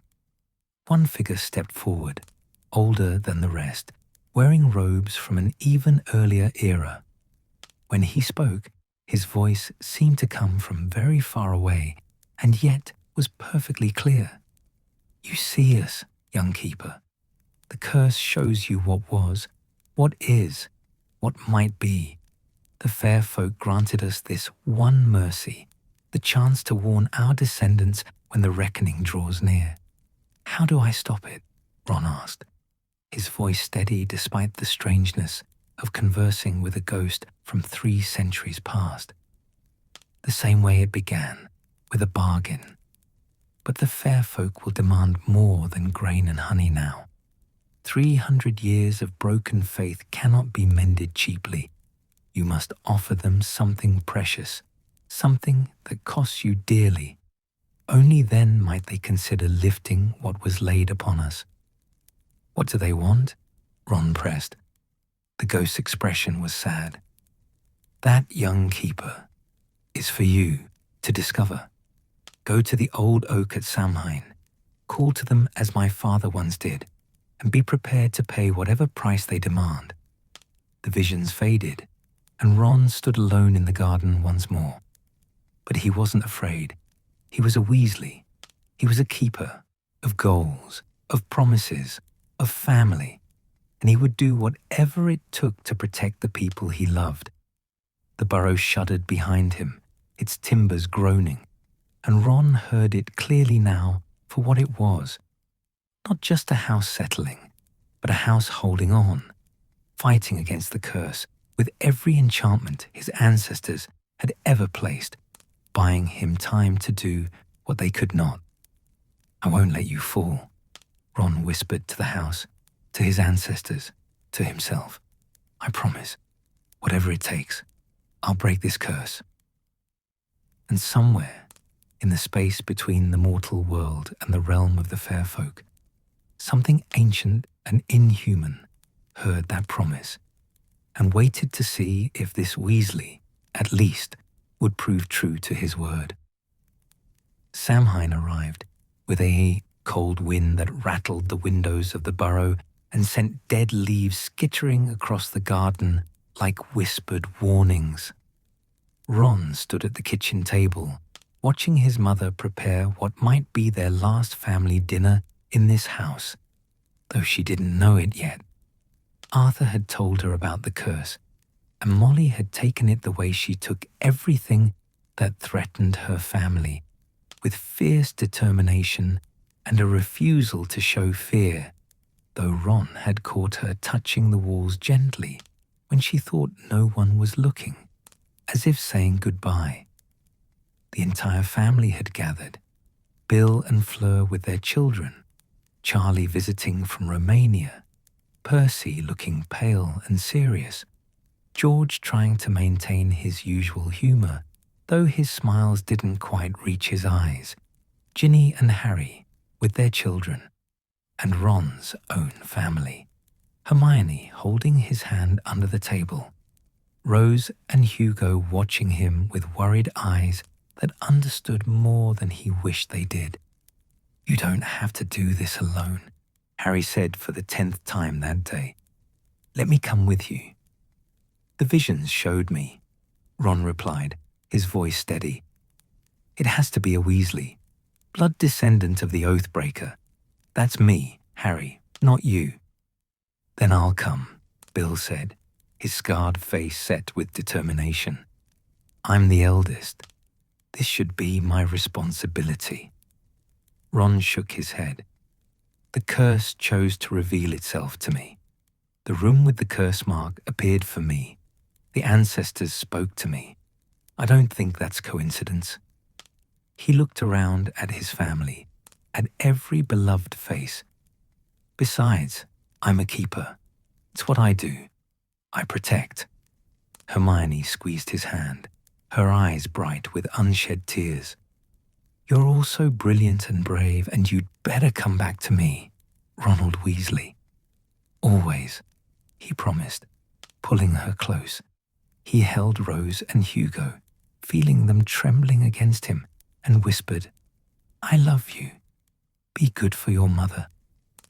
As sunset approached, painting the sky in shades of amber and violet, Ron made his way across the familiar fields of his childhood toward the old oak tree that marked the boundary of the Weasley land. He could feel the curse's power growing with each step, the very air thrumming with ancient magic. The protective enchantments on the burrow were failing rapidly now. He'd seen a wall crack down the middle that morning, seen furniture twist into impossible shapes, seen his mother's treasured clock simply melt into a puddle of brass and magic. The oak tree was enormous, gnarled and ancient, its branches reaching toward the darkening sky like supplicating arms. Ron could feel the power here, the thinness between worlds. This was a threshold place, where the mortal realm touched something older and stranger. He pulled out the offerings he'd prepared based on his research. Honey in a crystal jar, bread baked by Molly's own hands, silver coins worn smooth by generations of Weasley hands, and something more precious, a wand passed down through the family, carved from oak wood, from this very tree centuries ago. Ron arranged them at the base of the oak and then spoke, his voice carrying across the twilight, using the old words he'd found in Septimus's journal. Keepers of this land, fair folk of the ancient ways, I am Ronald Weasley, blood of Brutus, blood of the Oathbreaker. I come to answer for his transgression, to restore what was broken, to pay what is owed. I call upon you in the old ways, at the thin time, when the veil between our worlds grows gossamer. Hear me and answer if you will. For a long moment, nothing happened. The wind died completely, leaving an uncanny stillness. And then the air itself seemed to shimmer, and they appeared. The fair folk were not the tiny, gossamer-winged creatures from children's stories. They were tall and strange, beautiful in a way that made Ron's eyes water to look at them directly. Their features shifted subtly, never quite settling into one configuration. They wore what might have been clothing or might have been living leaves and moonlight, and their eyes were ancient and wild and utterly inhuman. 3 of them stood before him, and when they spoke, their voices were like music played on instruments Ron had never heard, like water over stones, like wind through grass. "A Weasley comes," said the first, its voice female and flowing. "The bloodline remembers, at last." 300 years, said the second, male and cold as winter frost. 300 years we have waited. 300 years the debt has grown. "And what payment do you bring, child of Oathbreakers?" asked the third, whose gender Ron could not determine, whose voice was all voices at once. "What price will you pay for your ancestors' broken faith?" Ron's heart hammered in his chest, but his voice remained steady. This was like chess, he reminded himself. Strategy and sacrifice. Understanding what your opponent values, what they'll accept. "I bring traditional offerings." He gestured to the items at the oak's base. "Honey and bread, silver and wood. But I know these are insufficient for 3 centuries of broken covenant." Insufficient, the fair folk agreed in unison, and the word carried weight like a stone. "Then I offer more," Ron said, and his voice rang with conviction now. "I offer restoration of the bargain. Every 7 years, on Samhain, a tithe will be left at this oak. I swear it on my magic, on my blood, on my name. I will keep this oath, and my children after me, and their children unto the generations. The debt will be honored." The fair folk regarded him with those shifting, impossible eyes. "Pretty words," said the first, "but your ancestor spoke such words too, and broke them when convenience dictated. Why should we trust another Weasley promise?" This was the moment Ron had prepared for, the sacrifice he'd known would be required. His hand moved to his wand. Not the wand he'd purchased at Ollivant's when he was 11, but the wand he'd won from Malfoy during the war, the wand that had served him faithfully through battle and peace, that had become truly his over the years. "Because I offer surety," Ron said. "A binding that cannot be broken. My magic itself as collateral. If I or my descendants fail in this covenant, if we break faith as my ancestor did, then my magical core will be forfeit. I will become as a squib, powerless, cut off from the gift that defines me." Hermione would be furious when she learned what he'd offered. Harry would try to talk him out of it. But Ron had made his decision. His magic in exchange for his family's safety, for the Burrow's preservation, for the breaking of a 300-year curse. It was an easy calculation. The fair folk leaned close, and Ron could smell earth and flowers and something wild and dangerous. They whispered among themselves in a language that hurt to hear, that made his teeth ache and his bones vibrate. "Interesting," said the third one finally, "but still insufficient. 300 years, young keeper. 300 years of insult and broken faith. We require more than future promises and magical surety." Ron's mind raced. What more could he offer?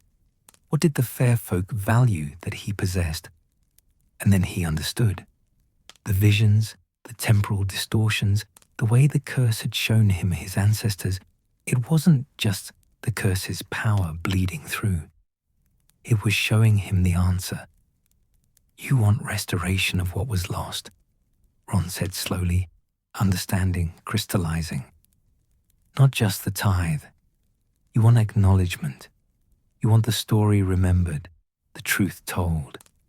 My ancestors' crime wasn't just breaking the bargain. It was trying to pretend the bargain never existed, trying to erase you from our history." The fair folk went very still, and Ron knew he'd struck close to something true. "For 300 years, he continued, my family has fought this curse without understanding its source. We've treated you as a problem to be managed, a danger to be contained, rather than as the original holders of this land whose hospitality we abused. That ends now." Ron pulled out a scroll he'd prepared, covered in his own careful handwriting. "I've written the true history. Everything, from Brutus's original bargain to his betrayal, from Septimus's attempts at containment to this moment now. I swear that this history will be preserved, will be taught to every Weasley child, so that we never forget what we owe. Your existence will be honored, your claim to this land acknowledged, your hospitality remembered with gratitude." He placed the scroll with the other offerings. "I offer my magic as surety for future promises.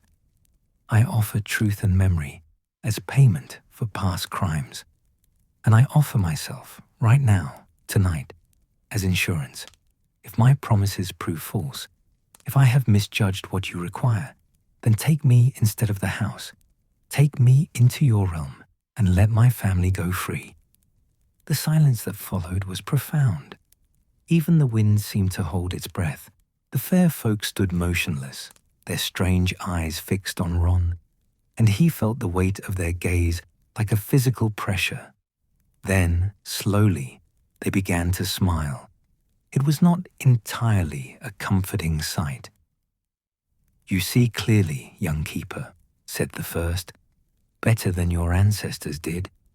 You understand that some debts are not merely of gold or grain, but of respect, of recognition, of remembering. 3 centuries we have been erased from Weasley memory," said the second, "made into nothing more than a curse, a problem, a shameful secret. This wounds deeper than any broken tithe." "But you," said the third, "you offer restoration, not just of the bargain, but of the relationship that birthed it. You offer us back our place in your family's story." The 3 fair folk moved closer, and Ron fought the urge to step back. They reached out hands that might have been human, or might have been branches, or might have been something else entirely, and touched his forehead, his heart, his wand, hand.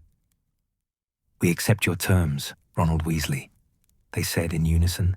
"The curse is lifted, the land is cleansed, the bargain is restored, with the surety of your magic binding you to truth.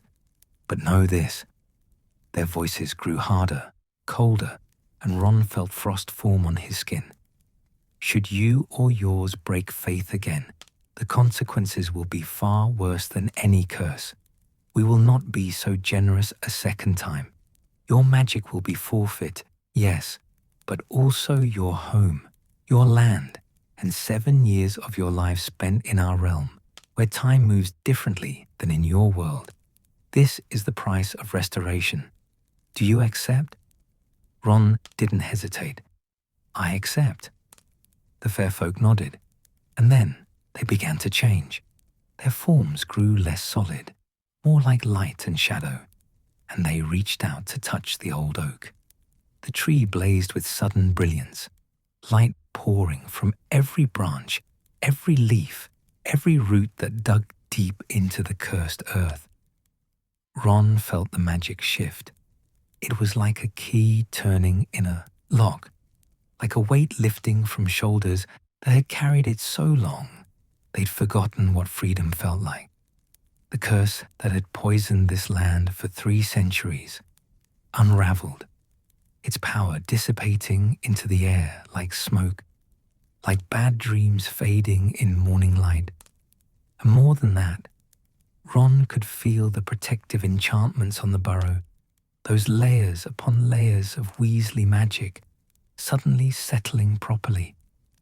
No longer fighting against the curse, they aligned perfectly, reinforcing each other, becoming stronger than they had ever been. The house itself seemed to sigh with relief. "It is done," the fair folk said, their voices already fading. "Remember your oath, young keeper. Honor the bargain. Tell the true story. And know that we will be watching." They disappeared between one heartbeat and the next, leaving Ron alone in the darkness beneath the oak tree. The offerings he'd brought were gone, accepted, he assumed. But in their place lay a single acorn from the oak, perfectly formed, glowing faintly with residual magic. Ron picked it up carefully. A gift, perhaps, or a reminder, or both. He turned and ran back towards the burrow, his legs pumping, his heart soaring. In the distance, he could see the house, his home, his sanctuary, glowing with warm light from every window. As he drew closer, he could see his family pouring out into the garden, could hear their shouts of joy and relief. The house stood straight and true, its crooked angles somehow more stable than they'd been in generations. The walls were solid, the stairs were whole. The enchantments hummed with gentle power, protective and warm and right. Hermione reached him first, throwing herself into his arms with such force it nearly knocked him over. "You did it," she sobbed into his shoulder. "I felt it. We all felt it. The curse breaking, the magic settling. Ron, you saved it. You saved everything." His family surrounded him, his parents clutching him tight, his brothers clapping his shoulders, his children hugging his waist, everyone talking at once, laughing and crying and celebrating. Even the burrow itself seemed to celebrate, its timbers creaking in a rhythm that sounded almost like music. "What did you promise them?" Arthur asked quietly, when the initial chaos had settled slightly. What price did they demand? Ron told them everything: the restored tithe, the magical binding, the history that must be preserved and taught, the consequences if they failed. He told them about the fair folks' true grievance, not the broken tithe, but the broken respect, the erasure from memory. "I made us a book," he said, pulling out a copy of the history he'd written. "Our true history, nothing hidden. Every Weasley child will learn it, will understand what we owe and why. We'll never forget again." Molly clutched the book to her chest, tears streaming down her face. "My brave boy," she whispered. "My clever, brave boy. I'm so proud of you." And Ron, standing in the garden of his childhood home surrounded by everyone he loved, under stars that seemed to shine more brightly than usual, felt something settle in his chest that had been restless his entire life. He had done this. Not Harry, not Hermione, not anyone else. Ron Weasley, sixth son, the one who'd always felt overshadowed, the one who doubted his own worth. He had saved his family's legacy through courage and strategy and sacrifice. He was the keeper, and he had protected what mattered most. The years that followed the breaking of the curse unfolded with a gentleness that Ron had never quite believed possible. Dear listener, it was as if the Burrow itself, freed from the weight of 3 centuries of dark magic, exhaled a long-held breath and settled into a new era of peace. The house still defied architectural logic, still added rooms when the family needed them, and shifted staircases on whims known only to its ancient timbers. But now, these quirks felt purely magical rather than ominous. The enchantments hummed with contentment, protective and warm, exactly as they were meant to be. Ron kept his promise to the fair folk with meticulous care. Every 7 years, on Samhain night, he made the journey to the old oak tree with offerings of honey and bread, silver and seasonal flowers. Sometimes Hermione came with him, standing a respectful distance back as he laid out the tithe and spoke words of gratitude to beings who never appeared, but whose presence he could always feel. Sometimes Rose or Hugo accompanied him, learning the ritual that would one day be theirs to maintain. The history he had written became a treasured part of Weasley family lore. He'd had copies made, one kept in the Burrow's sitting room in a place of honor, others distributed to each branch of the family. When Rose turned 13, Ron sat her down and told her the entire story, holding nothing back. Her eyes had grown wide as she learned about curses and fair folk, about broken bargains and desperate sacrifices, about the night her father had risked everything to save their family home. "You were so brave," she'd whispered when he finished, looking at him with an expression that made Ron's heart swell. Not just love, but respect, admiration, the kind of regard he'd spent his childhood wishing someone would show him. Sometimes bravery looks like grand gestures, Ron had told her, brushing a strand of red hair from her face. But more often, it looks like keeping promises even when they're inconvenient, like honoring commitments that no one would know about if you broke them. The fair folk would know, and I would know, and that's enough. Hugo, 2 years younger, but no less attentive, had asked the question that showed he understood the deeper truth. So we're not just taking care of the Burrow, we're taking care of a relationship. Exactly, Ron had said, proud of his son's insight. The land, the fair folk, our family. We're all connected. We're stewards, not owners. Everything we have is because of hospitality that was offered centuries ago, and we must never forget that. The history became part of Weasley identity, passed down like recipes and traditions, and the particular way Molly hugged her children. When Rose went to Hogwarts and was sorted into Gryffindor, to no one's surprise, she carried a copy of the history with her, tucked into her trunk alongside textbooks and robes. Hugo would do the same when his time came. But the legacy Ron built in those years extended far beyond maintaining an ancient bargain, dear listener. His work as an aura evolved as he brought the same strategic thinking and protective instincts that had saved the Burrow to his professional life. He became known not as Harry Potter's best friend or as one of the Golden Trio, but as Ron Weasley, the aura who could see patterns others missed, who approached problems like chess matches, thinking 10 moves ahead. He specialized in curse breaking of a different sort, working with families afflicted by old magic, dark inheritances, generational hexes that had been passed down like unwanted heirlooms.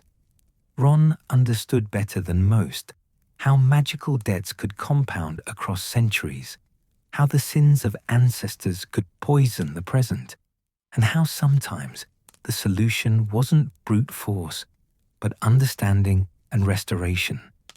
Young auras sought his mentorship, and Ron found he had a gift for teaching. He was patient in ways he'd never been as a boy, having learned through his own struggles with insecurity and doubt how to guide others through their uncertainties. He taught them that magic wasn't just about power, but about wisdom, about knowing when to fight and when to negotiate, about understanding that the most dangerous curses were often the ones wrapped in history and emotion.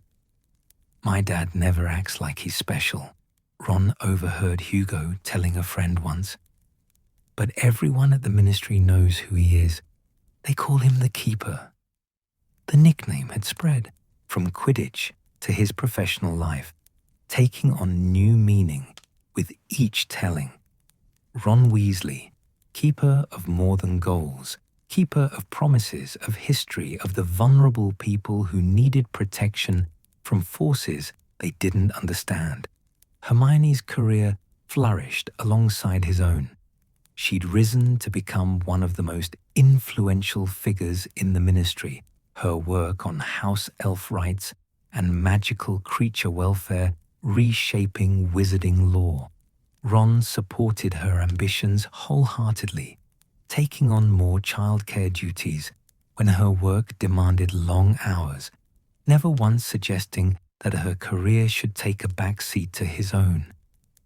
They'd built a partnership that was nothing like the fairy tales from storybooks. It was better, messier, more real.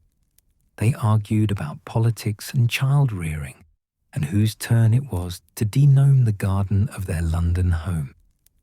They laughed together over breakfast and solved crossword puzzles on Sunday mornings, and still, after all these years, could make each other blush with a certain kind of smile. "I never imagined this," Hermione said to him one evening, curled up beside him on the sofa while rain pattered against the windows. Rose and Hugo were asleep upstairs, the house quiet and peaceful. "When we were young, running from Death Eaters, sleeping in that awful tent, I never let myself imagine we'd have this, a home, children, peace." Ron pulled her closer, pressing a kiss to her temple. "We earned it," he said simply. "Every bit of it." The Burrow remained the heart of the family, the place where Weasleys gathered for holidays and celebrations and ordinary Sunday dinners that somehow always turned into extended affairs with too much food and too much laughter and children running wild in the garden. Molly and Arthur grew older gracefully, their hair completely silver now, their movements slower, but their love for their family as fierce as ever. George had eventually found a way to live with Fred's absence, though the wound never fully healed. He'd married Angelina Johnson and had children who filled Weasley's wizard wheezes with the same chaotic energy their father and uncle had once brought to Hogwarts. The shop had become a magical institution, its products bringing joy to a generation that was growing up without the shadow of war. Bill and Fleur's children were teenagers now. Charlie still worked with dragons and showed no signs of settling down. Percy had loosened up considerably and could even laugh at himself occasionally, and Ginny had retired from professional Quidditch to write about the sport instead, her columns read religiously by fans across Britain. The family had expanded and evolved, but they all still came home to the Burrow, drawn by magic older than curses and more powerful than any spell, the magic of belonging, of being known and loved exactly as you are. Ron walked through the Burrow often these days, especially in the quiet hours when most of the family had gone home, and only his parents remained. He'd run his hand along the walls, feeling the enchantments humming beneath his fingers, thinking about all the Weasleys who had touched these same timbers, who had added their magic to the house's protections, who had lived and loved and struggled within these crooked walls. The room he'd discovered, with the curse mark, was gone now, sealed off, or perhaps never truly existing in the way normal rooms existed. But Ron sometimes felt the presence of those ancestral spirits, the Weasleys who had tried so hard to protect their descendants from a curse they couldn't break. He hoped they knew he'd finished what they'd started, that their efforts hadn't been in vain. On the 7th anniversary of breaking the curse, Ron made the familiar walk to the old oak tree. It was Samhain again, the veil between worlds thin and shimmering, the autumn air crisp and heavy with the scent of wood smoke and dying leaves. He carried his offerings carefully. Hermione had baked the bread this year, and it was still warm, fragrant with rosemary and honey. As he laid out the tithe at the oak's roots, Ron felt the familiar tingle of acknowledgement, the sense that his offerings were observed and accepted. But this time, something more happened. The air shimmered, and for just a moment he saw them again. The fair folk, or perhaps just their shadows, their echoes in the twilight. "You have kept faith, young keeper," came a voice like wind through grass. 7 years of honest dealing, the bargain holds, the land is healed, the relationship restored. We are pleased. Coming from beings as ancient and alien as the fair folk, pleased was high praise indeed. "I will always keep faith," Ron said quietly. "My children will keep it after me, and their children after them. This I promise on my magic and my name." "We know," the voice replied, and there was something almost warm in it now. "We see the future as mortals cannot. Your line will hold true. The Weasley name will honor its debts for generations yet unborn. Sleep peacefully, keeper. You have done well." The presence faded, leaving Ron alone in the gathering dark. He stood there for a long moment, looking up at the oak's spreading branches, thinking about promises and legacy and the weight of being responsible for more than just your own life. When Rose started Hogwarts, Ron went to see her off at King's Cross, with the same mixture of pride and anxiety his own parents must have felt. She looked so small, standing beside the Hogwarts Express, despite being tall for her age, her robes crisp and new, her wand tucked safely in her pocket, her trunk packed with everything a young witch might need. "What if I'm not good enough?" she asked him, voicing the same fear Ron had carried onto this platform so many years ago. "What if I can't live up to everything you and Mum did? Everyone knows who we are, what you accomplished." Ron crouched down to meet her eyes, taking her hands in his. "Listen to me, Rosie. The bravest thing I ever did wasn't fighting in a war or breaking a curse. It was choosing every single day to be loyal to the people I loved, even when I doubted myself, even when I felt like I wasn't good enough, like I'd never measure up. That's what courage really is. Not the absence of fear or doubt, but the choice to keep going anyway." He brushed a tear from her cheek. "You don't have to live up to us. You just have to be yourself. Brilliant, kind, brave Rose Weasley. That's more than enough. That's everything."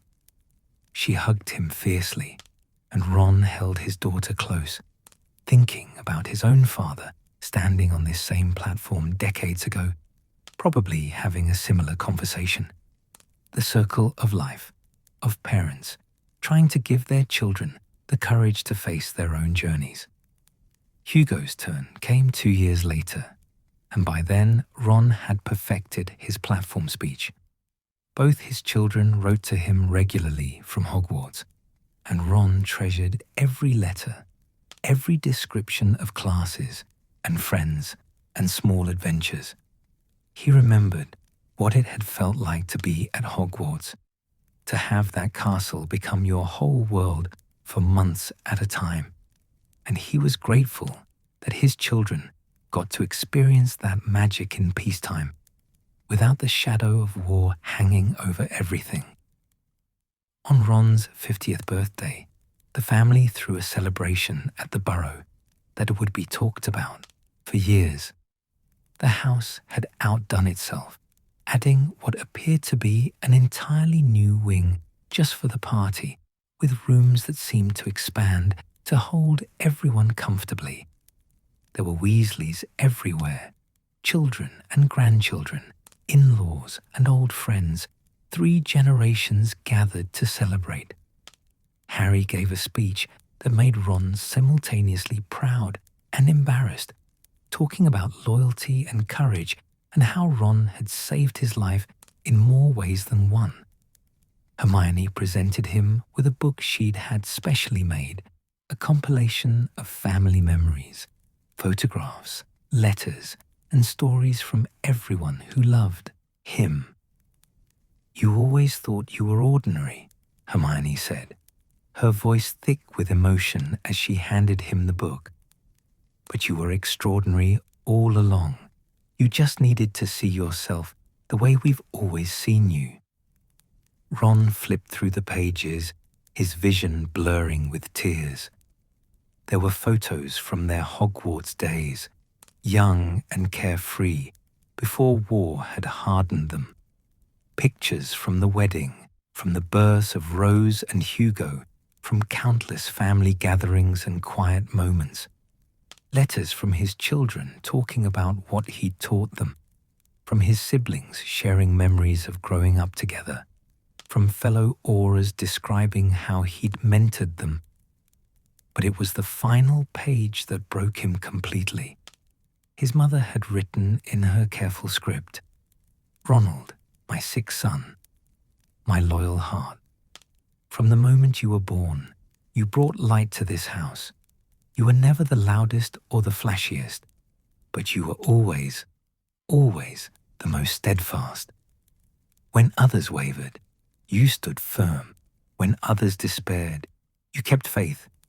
You saved this family, this home, this legacy, not through grand heroics, but through the everyday courage of keeping promises and honoring commitments. I am so proud to be your mother.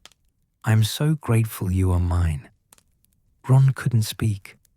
He could only pull his mother into a hug while she patted his back and made soothing noises, the way she had when he was small and the world seemed too big and frightening.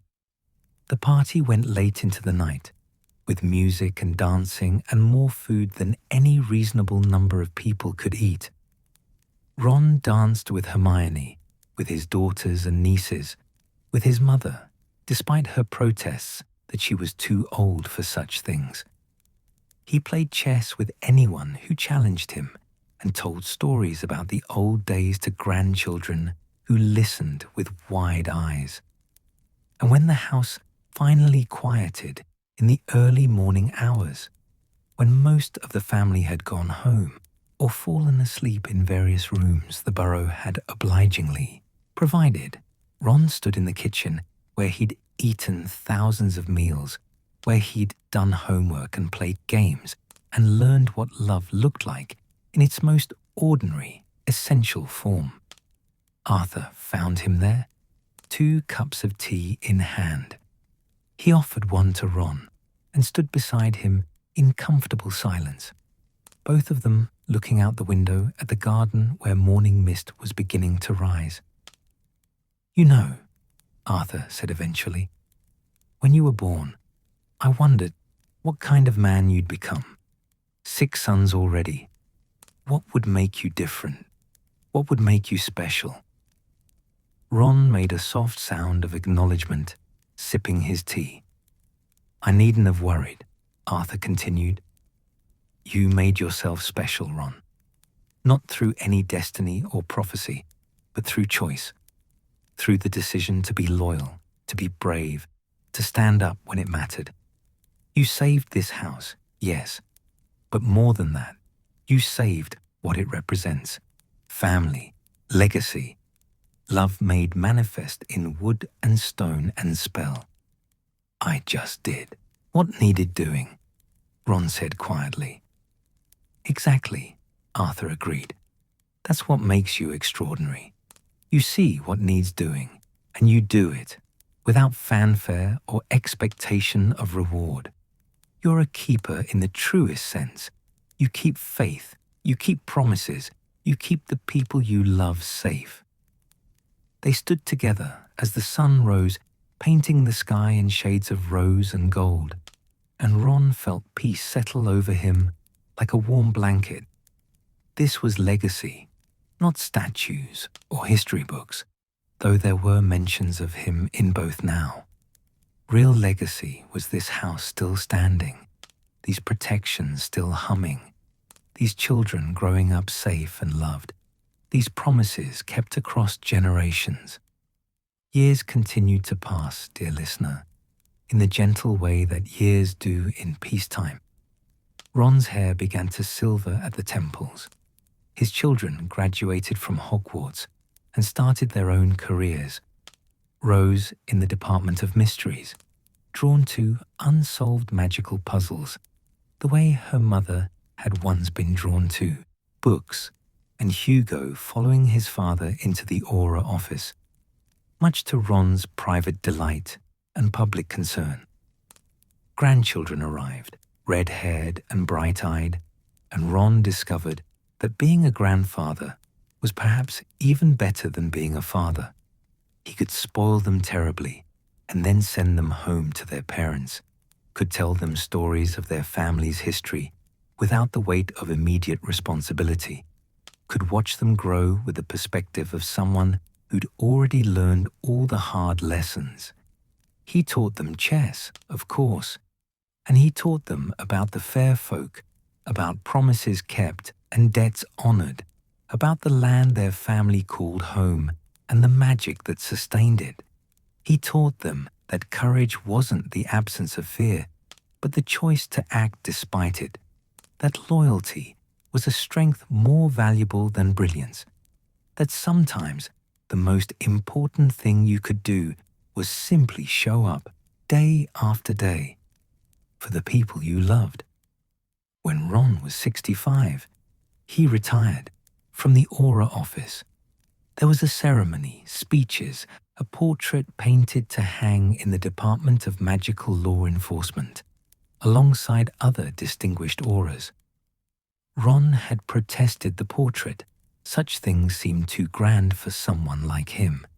But Hermione had insisted, and Harry had backed her up, and in the end, Ron had sat for the painting, feeling deeply uncomfortable the entire time. The painted Ron looked confident and capable, his robes crisp, his expression determined. Real Ron thought the portrait had captured someone far more impressive than he felt himself to be, but everyone else seemed to think it was perfectly accurate. That's how we see you, Rose told him when she visited the portrait for the first time.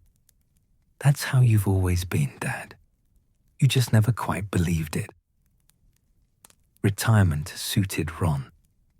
He spent more time at the Burrow, helping his aging parents, tending the garden, making sure the protective enchantments remained strong.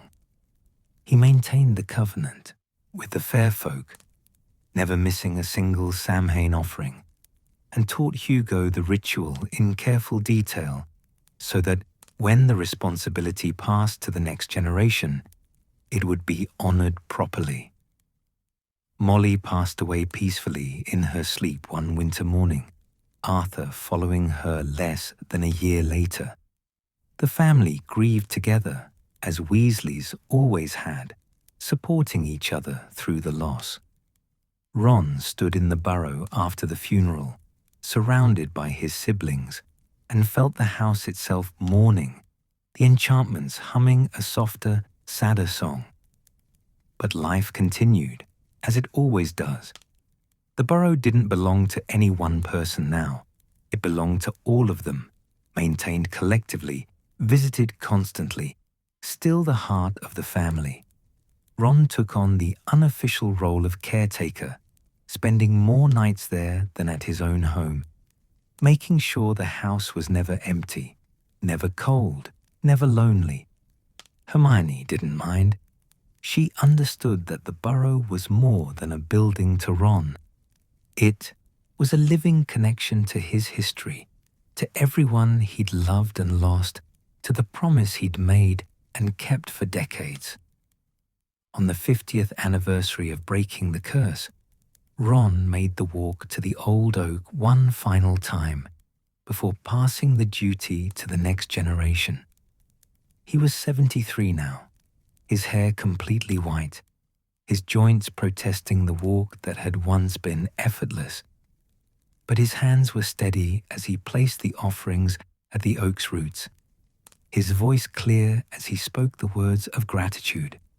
Hugo stood with him this time, ready to take on the covenant. Ron's son was 50 now, with children and grandchildren of his own. But he watched his father with the same attentive respect he'd shown as a boy learning the ritual for the first time. "You've kept faith for 50 years, old keeper," came the familiar voice of the fair folk, speaking from everywhere and nowhere. "The bargain has been honored beyond our expectations. Your line proves true, generation after generation. We release you from the burden of the covenant's surety. Your magic is your own again, freely given rather than held hostage. Let younger hands carry the tradition forward." Ron felt something shift in his chest, a weight he'd carried so long he'd forgotten it was there, suddenly lifting.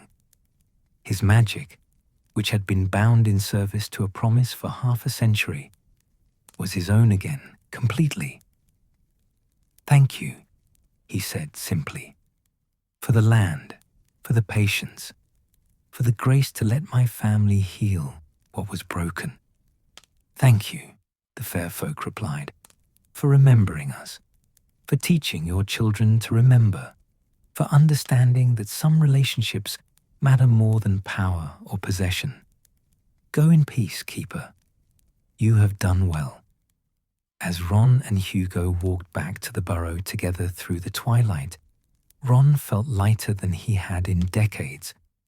The house glowed in the distance, windows bright with warm light, and he could see figures moving inside. His family gathered for Sunday dinner as they had been for generations, as they would be for generations to come. "I'm proud of you, Dad," Hugo said quietly, "for everything you've done, for who you are." Ron smiled, putting his arm around his son's shoulders. "I'm proud of you too, and I'm proud of this family, this legacy we're all part of. It's not just about magic or heroics or great deeds. It's about showing up, keeping promises, loving people even when they drive you mad. That's the real magic." They entered the Burrow together, into noise and warmth and the beloved chaos of family. Ron's grandchildren rushed to greet him. His children smiled from various corners of the kitchen, and Hermione looked up from helping prepare dinner to blow him a kiss across the crowded room. This was legacy, Ron thought, settling into his favorite chair by the fire while children climbed into his lap and pestered him for stories. Not statues or portraits or mentions in history books, though those existed too now. Real legacy was this: a house still standing, a family still gathered, promises still kept, love still flowing like a river through the generations. He was Ron Weasley, the sixth son who became the keeper, the loyal friend who stood beside greatness and became great in his own right, the man who saved his family by understanding that courage looked like keeping faith even when it was hard, even when no one was watching, even when the price was high. And now, in the gentle twilight of his life, surrounded by everyone he loved in the house that had loved him first, Ron understood something he'd searched for his entire youth. He had always been enough. He had always been exactly who he needed to be. The Burrow's timbers creaked softly, a sound like contentment, like satisfaction, like a house well loved and properly protected. The enchantments hummed their eternal song, and Ron Weasley, keeper of the Burrow and so much more, closed his eyes and smiled. And now, dear listener, our story draws to its gentle close. Let yourself rest in the warmth of the Burrow, in the comfort of promises kept and legacies honored. Let Ron's journey remind you that heroism comes in many forms, that loyalty is its own kind of magic, that sometimes the greatest courage is simply choosing to be faithful day after day to the people and places we love. Sleep now, deeply and peacefully. Dream of crooked houses full of light, of families gathered around tables worn smooth by generations of love, of promises that echo across centuries, of a man who learned that being enough was never about being the loudest or the brightest. It was about being true. Rest, dear listener. Let the story settle into your heart like a blessing. Let peace find you as you drift into dreams. The keeper stands watch no longer, for his watch is ended, his duty passed to loving hands, his legacy secure in every child who learns to keep faith, to honor commitments, to protect what matters most. Sleep well, sleep deeply. The Burrow's lights glow warmly in the darkness, and all is well, all is well.